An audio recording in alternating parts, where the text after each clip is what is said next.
বিশ্বনবী সালাম ফিরানোর পরে সর্বপ্রথম যে আওয়াজটা করতেন সেটা হচ্ছে আল্লাহু আকবার। এরপর তিনবার পড়তেন আস্তাগফিরুল্লাহ আস্তাগফিরুল্লাহ আস্তাগফিরুল্লাহ। এরপর আয়াতুল কুরসি একবার। কয়বার?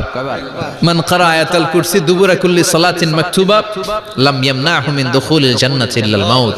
প্রত্যেক ফরজ সালাতের পরে যে একবার আয়াতুল কুরসি পড়ে তার জান্নাতে ঢোকার ক্ষেত্রে আর কোনো বাধা থাকে না, একটা জিনিস ছাড়া, সেটা হচ্ছে মরণ। লোকটা মরে না, তাই জান্নাতে যায় না, মরলেই জান্নাতি। আল্লাহু আকবার।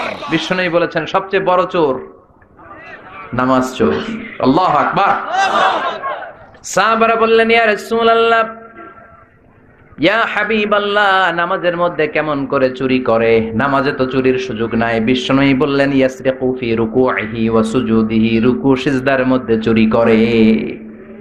রুকু থেকে সোজা হয়ে দাঁড়ায় না, দুই সিজদার মাঝখানে একটা সিজদা দিয়ে ধীরস্থির ভাবে বসা ওয়াজিব। আল্লাহুম্মা গফিরলি ওয়ারহামনি ওয়াজবুরনি ওয়াআফিনি ওয়ারযুকনি, এই সাতটা জিনিস আল্লাহর কাছে চাইবেন। সময়ই নাই আমাদের। সেজদা থেকে কোন রকম মাথা দুইলাই মুরগির মতো আরেক ঠোকর মারে, ডাকাত। এগুলো কি?